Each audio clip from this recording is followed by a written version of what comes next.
gives out function percentages.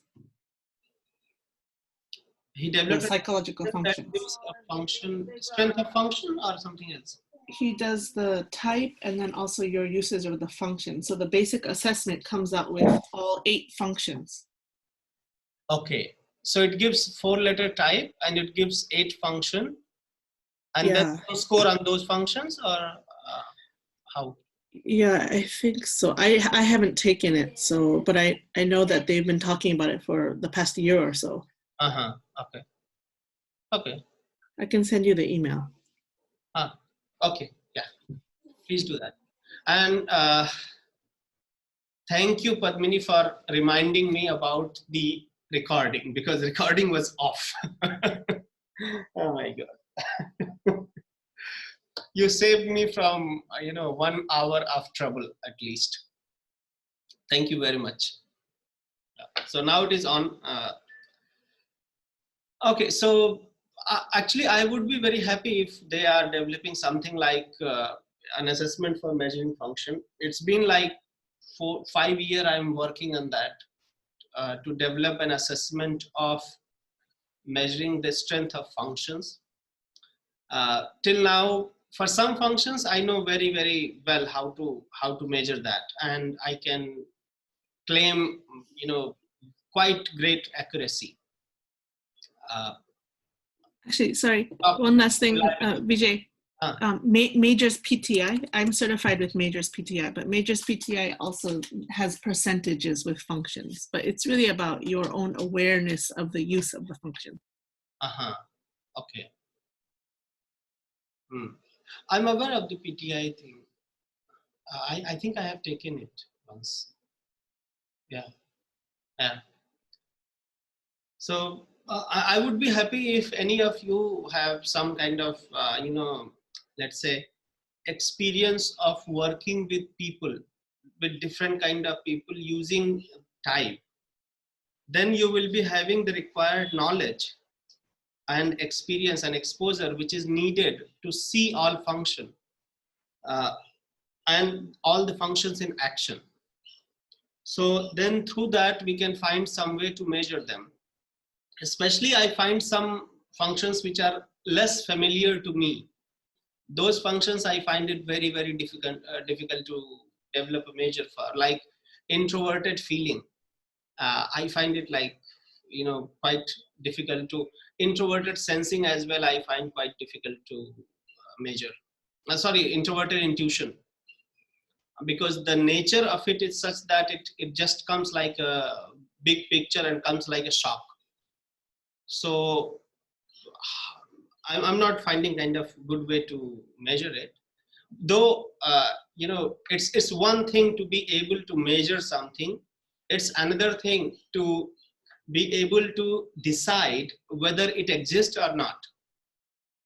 So you can investigate the existence without really being able to measure it. And that's the difference between ontology and epistemology, is that ontology is about things that exist. So investigating the existence, and epistemology about knowing, or methods of knowing about that existence. And then through methods of knowing, you develop the methods of measuring. So yeah, Mark Majors developed it. Okay. Yeah, please, Harumi, please. Yeah, I have higher awareness of introverted intuition, and how I describe it is the posturing or the attitude of looking for meaning. So not just like having these inspirations, but more the attitude of always like, why did this happen at this moment? What is the meaning in this? If that makes sense. Having that searching for the meaning in the present moment. The meaning. Yeah, like something happened to me. Like, why did this happen to me right now? What is its significance for me? Something like that? Yeah. It's that assertive awareness, assertive searching for the meaning. I think that's introverted intuition. That's how you can measure it. start to measure it. It's not just whether you had some kind of you know this word satori, like this, not like this enlightenment experience. I mean, of course, it comes out through that as well, but it's more the, because I try to help my group to develop it as well, but it's really the stance, I say in Japanese all the time, but it's the stance of looking for meaning. So something what all these existentialists are doing. Can we say that no, they're driven by the introverted intuition? I think the existentialists, what they're doing is more in like a metaphysical way. But what I mean is more like, this accident happened. Why did this accident happen to me? Or why did I meet this person at this moment now? Like, or like let's say I was thinking about someone and then that person called me. It's like, oh, what is this synchronicity that's happening right now? That kind of thing. Does that? So it could be attributed that, okay, this kind of synchronicity is introverted intuition at play. Yeah, that's how you can start to measure it, I think.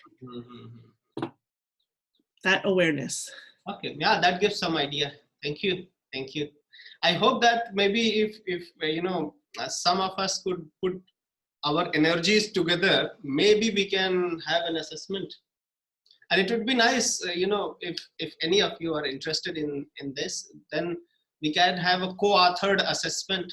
And of course, like if you're working with me, you will get the intellectual property right, profit sharing, everything, whatever is done through that assessment. So that way I'm quite,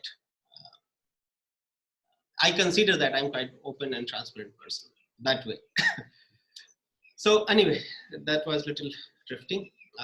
I would definitely love to have, you know, advance the work that Jung did in the direction of kind of providing more structure, comprehensive structure to it, and not being too much of a structure so that we lose the dynamics. Because I think that's what wrong happened with the MBTI people, that they got too much into the structure and they lost the dynamic. Or maybe, you know, it's one thing to kind of, you know, look at from the Jung's perspective on Jung's work. And it's another thing to, I have found that extroverted people, for example, extroverted people like me, they just cannot look totally into an introverted person's perspective. It is very, very difficult, if not impossible.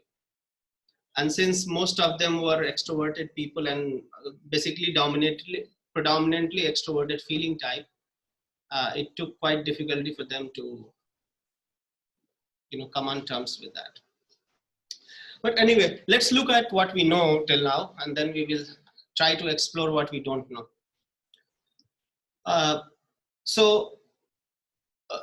Personality type or the psychological functions can be looked at into two different ways, and this is what all the researchers and practitioners have done. And it is very well documented in all the books published by them, and some of them are now, you know, giving lectures and recording videos and all. So structure is like a snapshot of personality at a given point in time. And you can look at that snapshot through different lenses. And the lenses is the word, I think, which is used by Isabel Myers. It's not a word by me. So she said that first lens you can use is a functional lens. You take two functions, sensing, intuition, thinking, feeling, and you just put it together, make combination. And you have 4 type. Then another lens you can use is attitude lens. You take introversion, extroversion, like the flow of energy. This is what basically called attitude. And then you convert, you add it with the lifestyle, judging or perceiving. And then you get 4 types: introverted judging, extroverted judging, introverted perceiving, and extroverted perceiving. And then the third way of looking at it, a perceptual style. Perceptual style means that you take the perceiving function and you take lifestyle together and you make 4 combination. So you have sensing, perceiving, sensing, judging, intuitive perceiving, and intuitive judging. Then you have judging style lenses, which is basically you take two judging functions and you add it with the style, lifestyle. So then you have perceiving, feeling, or feeling, perceiving. You have perceiving, judging, feeling, judging. And then you have thinking, perceiving, and thinking, judging. Then the other lens is energy and perception. So the attitudinal lens is energy and lifestyle.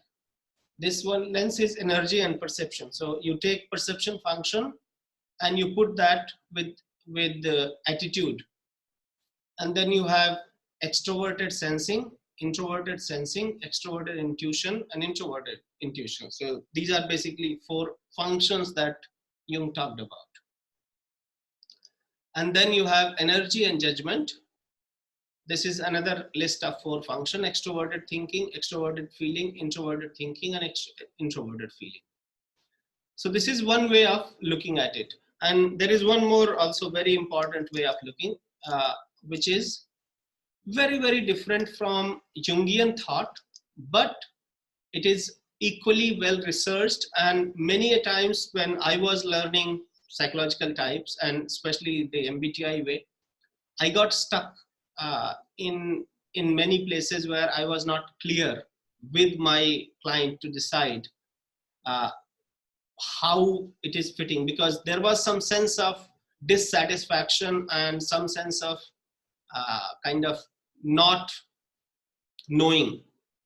And it was not like none of the 16 types were kind of fitting as per the Myers-Briggs definition. Then I turned to this temperament lens. And there is a beautiful work done by Keirsey. And there is an amazing book also. I would like to show you the book. Just hold on a second. Where is that? Yeah.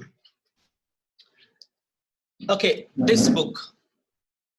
I don't know, is that book visible to you?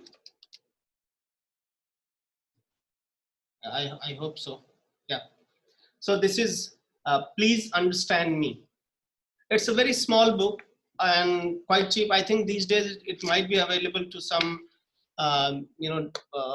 book download sites also.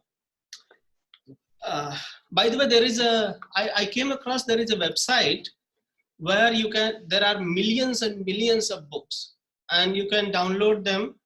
Of course, it's a pirated book site, so I won't propagate it.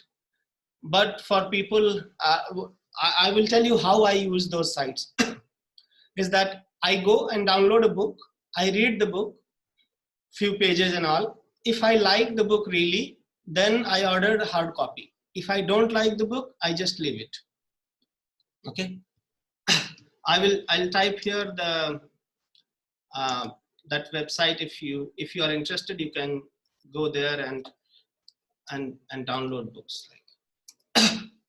And it's it doesn't require registration. It allows you to download 5 books every day. Yeah. So this book is very, very useful. It's Please Understand Me: Character and Temperament Types, David Keirsey and Marilyn Bates. So that's the book. And they gave this temperament lens, which was later kind of synthesized by Myers and Briggs in the typology scheme. So they say that there are 4 core temperaments fit as SP, SJ, NF, and NP. I think Linda Barons has also done some work on this. Oh yeah, she is extending that work. Yes. So and then before getting into detail of it, I would like to look at with you the dynamics also. So this first thing, all these lenses are explaining the structure of it. So all these 7 lenses you can use to kind of slice the picture of the personality that you have got from different angle. And for most work, these lenses are enough in order to understand. Yes, Sandy, you wanted to say something?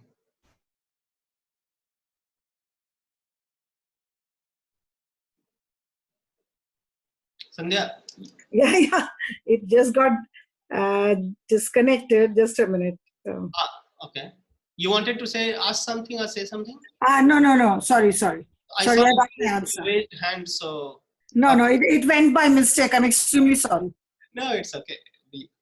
We are still kind of with the virtual thing. We are still, exploring. Yeah. No, I was just trying to see the chat, link that you gave for the books, book site. So I just turned it, and instead of looking for that, it went in. Okay. Yeah. Sorry, got distracted, I think, because of me. Oh, thank you, Julia. On Google Play, Julia says that on Google Play, some books are available free and legally. For old books also, there is an archive.org website. You can find old books like classic books. They are available there also legally and free. But then, I always say that if you like the book and if you have money, buy it. Buying book is the best investment. What I do actually to convince myself for buying, value of a book is that I look at it like this. I go to a restaurant and I spend $40 for a meal. And it gives me pleasure and nourishment for maybe pleasure for an hour and nourishment for maybe a week. Because it cannot sustain more than that. And when I buy a $40 book, it gives me pleasure again and again and again, if the book is good, and nourishment for life. So it's nothing. And most books are under $40, most books. So, buying book is always a best investment you can do with your life. Okay, so dynamics. We have tons of books at home. My children, my husband, we are all voracious readers. So much so that sometimes the luggage, when we have to move from some place to place, we have more luggage of books than the other items in the house. With us also, it's crazy. And we keep on moving. We were in France, and then we went to Saudi Arabia, then to India. And now what we have done is that we have separated 3 libraries now. So. Exactly. And every time we leave a place, we hand over all these books free to some library that we are associated with. Yeah, and then we come back thinking, no, now we've reduced the number of books. But again, we get into that old habit of going to a bookshop, not coming out and buying something. Yeah. Book is better.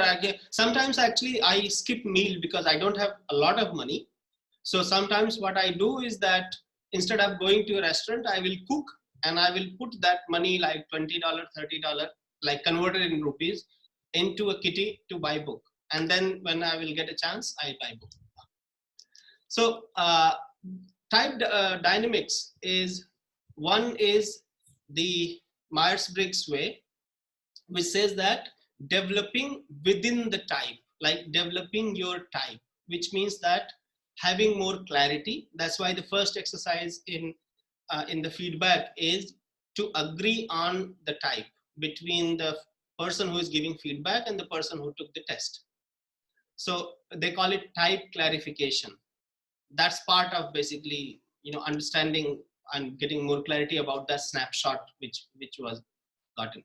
And then in their books of what is that name of that book? The book which is written by Myers and Briggs about psychological type.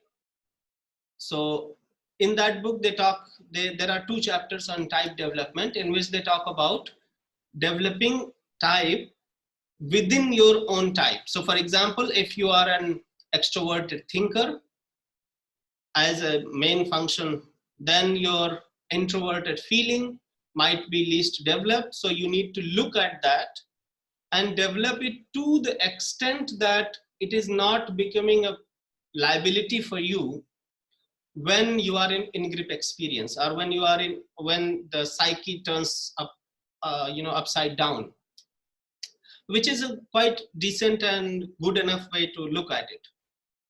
But there is another way given by Carl Jung. He said that you transcend your type. Because his basic idea of putting all that type thing is that this is for you to see how you have been biased, how you have been creating a party to creating more conflict, more tension, and more divide in the world. Because the whole type is, there is nothing kind of good about type. That's what Jung thinks. Not that I agree with that.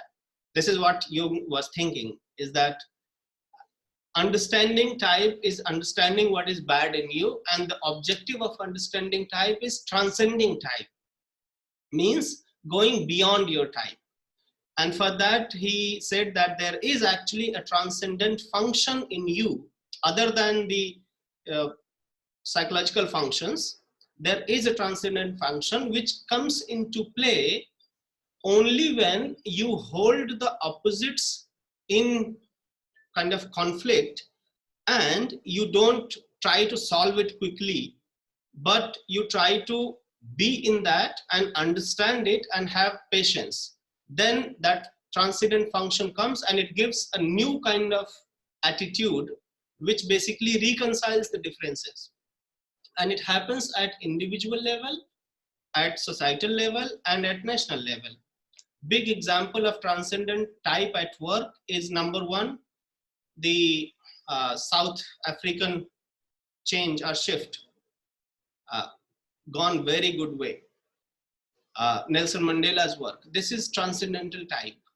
It's not like one force or one kind of one group getting dominance over the other, but they actually fought and they removed the whole idea of dominance. So it was not like, power shifted from white to black. The idea of power concentrating in one group itself got dissolved, and to a great extent. Then the bad way of it, which happened in Zimbabwe, power shifted from one group to another group. Then there was the North Ireland crisis. Some people might be aware of that, those who have interest in European history. That was also a good example of type transcendence. In my experience, in my life, and in my experience as a coach, I have seen this transcendence happening a lot of time. So then after the transcendence, what happens is that the person finds a new balance, which is different from the old balance that the person was having. And then after some time, again, some kind of conflict at another level comes, because conflict is unavoidable till we are alive. Conflict will always be there. So the next level of conflict will come, and again, you hold the conflict in that tension and let the transcendental function emerge. Only problem with this kind of approach is that for those who are logical thinker and those who want to have a method, the transcendental function, the idea of it doesn't provide you any certainty. So you don't know what will happen. Only thing you know is that something will happen if you can hold on. Yes, Satnam, you wanted to ask something. Yes, Vijay, can you give some example of this? This is very interesting when you say that you hold on to the conflict, you don't do anything about it and let things happen. So can you give some example of it, please? Okay, one example I already gave, actually, the South African thing. I will quote one specific example from that, which explains that how this transcendental function comes into play. When Nelson Mandela got into power, the bodyguards of the president, the head of that was a white man. And that white man got very fearful that now Nelson Mandela will throw him out of the job. And he was not fearful of the fact that his job will be lost. He had no problem with that. His fear was that inside his head, he was thinking that my duty is to protect the president of the country, no matter who the person is. And I'm loyal to my profession. I'm loyal to that role. Now, a new president has come whose skin color is different from the previous presidents. And he might think that I'm attached to that skin color. And that was the pain that he was going through. What Mandela did is that he called him for a discussion. And the thing that he told is that I know that it's not easy to live in the time when you see everywhere, some black people killing white people, and this thing is happening. As I understand that you also might be having this kind of fear. But I want to tell you that I'm not thinking of changing my president's bodyguard squad, because I have trust in people. Even if I killed because of that trust, I don't care. But I have that trust in people. And I think that it is better to be killed following that path rather than to survive and triumphant being on the path of a conflict. So that's what he told to his bodyguard head. And it is a well documented thing. After some time, what happened, because of that, it was a tense moment for both of them. Like for Nelson Mandela also, it was not an easy moment. For them also, it was not an easy moment. But through that, a general sense of understanding of each other emerged and it pervaded. That's number one. Number two, they wanted to change their symbol for the rugby team, because the symbol was an oppressive symbol. He refused to. He refused to change that symbol. He said that the team will organize under the same symbol. And the meaning of that symbol changed after South African team won the match, because that was the first time in the history that black and white population were celebrating together the victory. So they found, in this case, in the second case, they found a third enemy. Like they combined together because they were celebrating together a victory against the third. Now, if I take example from my personal experience, I have seen many times it happens between husband and wife that both are right, and as a therapist or as a coach, I don't see any way. I don't see anything where I can do anything in that, because both are right. And I could see that they just cannot live together. It is impossible. But my last chance is always to them is that try to hold on. Let's say decide that, okay, 2 days you will listen to each other, no matter what. And you know perfectly well that what the person is saying is not making sense to you, but still you listen. And you decide 2 days to listen consciously despite having a disagreement. And then see what happens. So whenever I have put people in that kind of situation, and if they manage to go for like 1 day or 2 days, they come up and then they will tell some kind of something which happened, which basically resolved or reconciled their differences at one point. So that level is solved, and then after some time, 6 months, 8 months, 1 year, another kind of difference emerges. So this is what I have seen. I cannot make a predictive plan or map of this function simply because the way the function is, all we can say that it comes. Like a mushroom farming is that you make the soil, you make everything, and you wait for the mushroom to emerge. In the same way, transcendent function emerges. And that's why I think it was very difficult for many psychologists to go this way for type development. Because it doesn't appeal to reason too much. Okay, so there are these 2 ways. I had prepared quite something to show, so I think I will just send you the PPT of it and I'll let you read. There is not much in terms of, for me to lecture on that.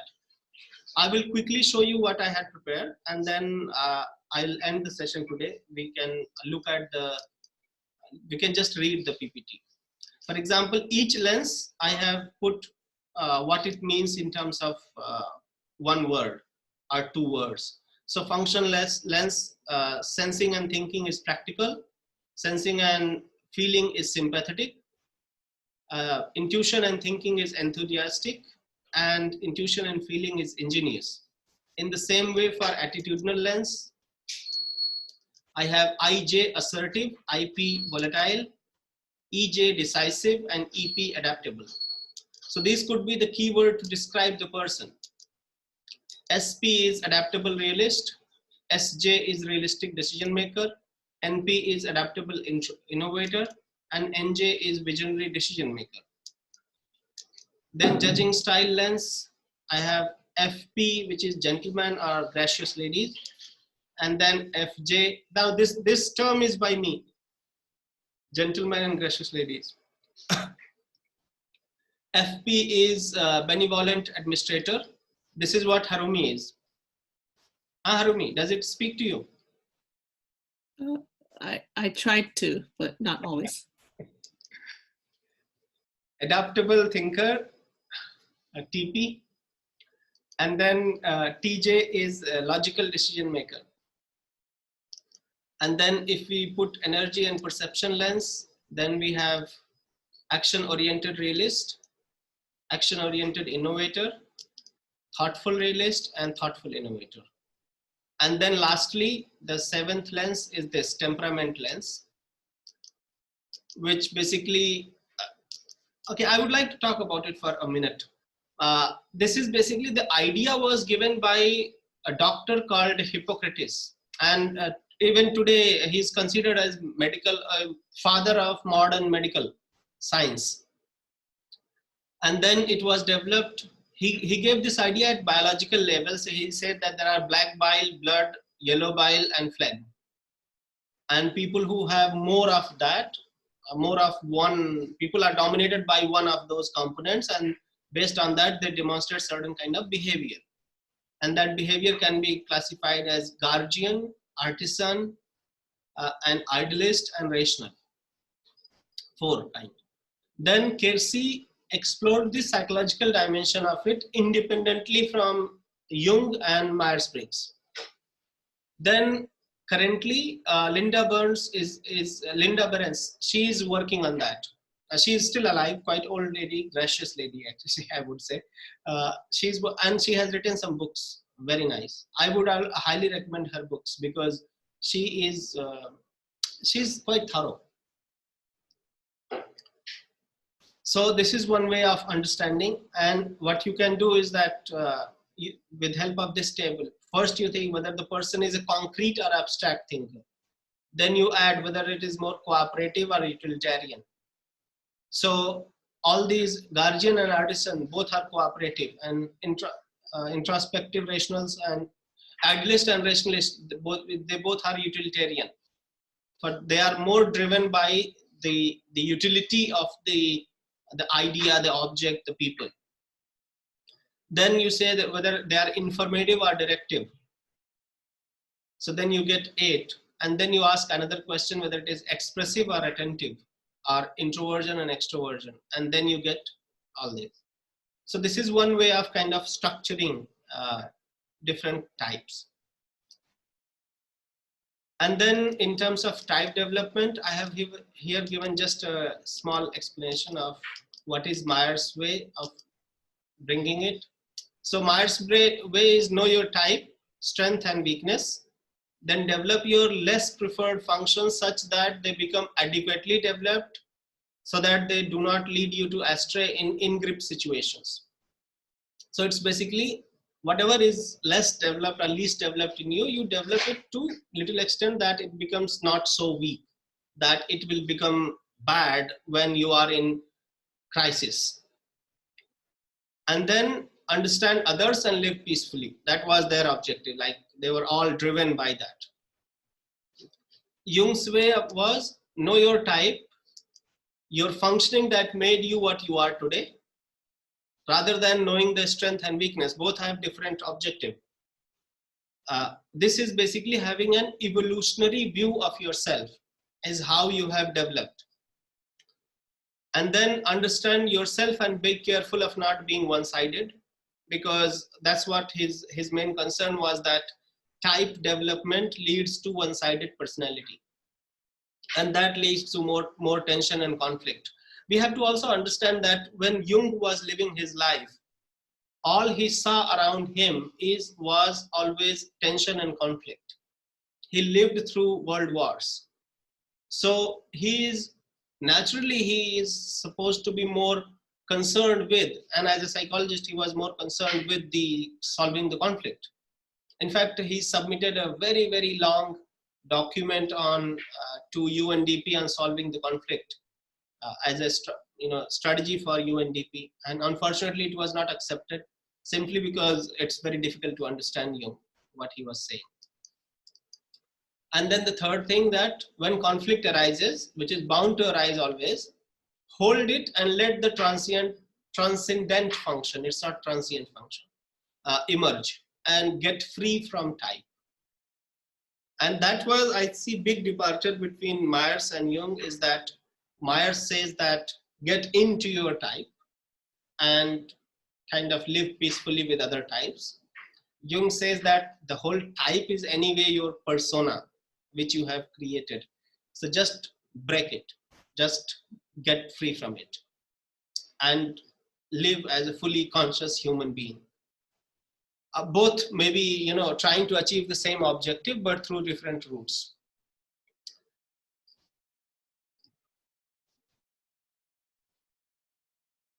Satish asked a very interesting question. Does transcendence function presupposes a major upheaval event to precede it?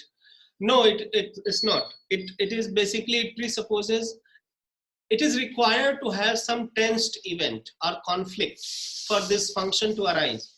So it will not arise if there is no conflict. So that's why in Jungian way, conflict is essential for self-development. And many, you must have heard many motivational trainers also say that if you are going on a way and you are not facing any difficulty, it means that you are going on the wrong way, or you are not going at all. So these are two different ways of looking at and developing yourself and helping develop your clients. So that's all from my side. And that's the end of the 9 series sessions on psychological type. I would love to be in contact with all of you, and you have my number and email ID, I think, both. So let's stay connected, keep on, exploring more, and don't hesitate to share with me what your thoughts, your ideas. I would be very happy to listen to that. Thank you very much. Come in, please. That's all from my end. Namaste. Vijayji, may I come in, please? Sure, sure. Thank you. On this last slide that's there currently, the type development, Myers' way and Jung's approach. Will it be okay for me to, opine that the Myers approach, say, a more pragmatic thing, especially from the point of view of its applicability in the, the modern corporate or the business environment, whereas Jung, obviously being a medical practitioner and somebody who was more an idealist, possibly a dreamer, had an approach that wanted, or his idea may have been to see an ideal kind of thing, something, a higher order achievement for human beings, which is where he thought about looking at the transcendent function itself as an approach to go beyond your type and try to break that, as you rightly described, that personality type. Understanding the personality type is not the be all and end all. Maybe that would be the beginning for him, and say that you have to break it. Yeah. Go beyond that, and that's where the transcendent came in. From the perspective of a practical application, maybe, I mean, yes, there could be a downside to it. We might get to... I agree with you 100%, and I also have the same opinion. And when I started learning about types, I started through Myers-Briggs test. But like many of us, this has been the experience that after a level, we get stuck. Like if you follow Myers-Briggs, I think in 2 year maximum, you will feel that you are stuck and there is no way to go. There is no way at all to go. In the sense that there are real life cases, situations and problems where you just cannot apply this idea of developing within self. And sometimes it backfires badly, especially if the person's least developed function is introverted feeling. And you try to kind of develop introverted feeling in the person by giving activities which are related to that. What happens that there is a huge kind of what we call as transference which develops between you as a coach or therapist and the person. And then that relationship gets ruptured very, very badly. So it actually leaves the client more in pain and more bad than the person who when he came to you, and you feel a failure as a coach or as a therapist. So it gets stuck. It works very well if you have to, let's say there are 300 people team or even 20 people team, and if you have to give them some quick way to understand each other and to bond, that Myers-Briggs way is very, very good. So as you said, it's very practical, very practical. It doesn't go long. So the approach which I adapted for myself is that I start with structure and some activities related to that. At the same time, I'm very careful not touching anything which is related to introverted feeling and introverted intuition. These two functions are very dangerous, because introverted intuition is the function which is predominantly misused by all those cultish people, and introverted feeling is the function which is predominantly misused by all those people who are more evangelist missionary type. They could be in any stream, they could be missionary for science, but they exploit. These two functions are used in exploiting people a lot. And you know, adapting the Jungian way or getting into that basically gives you a tool to be aware of it and then jump out. Vijay, on your website, I saw that you have mentioned this should not be used for recruitment. So which tool or which test should be used for recruitment? Any personality trait based test. Actually, there is a simple reason why you should not use any type test for recruitment. Okay. And the reason is very practical. I can lie very, very easily in any personality type tool, because the questions are very, very obvious. So you read the question and you exactly know whether it is going into extroversion or introversion, whether it is going into sensing or thinking. Sorry, sensing or intuition. Since it has a very high face validity, people can lie and there is no way to capture that lie. So what will happen is that you are applying for a role of, let's say, you have put an advertisement for salespeople. Now, people already know, most people know that majority of the salespeople are ESTJ, or ESTJ are more preferred for sales kind of role. The person can easily lie his way through and get through that interview. That's number one. Number two, people themselves are not very much clear about that. So you do not get real or useful data to make a decision. Okay. Whereas you trade based test, then you find reliable data.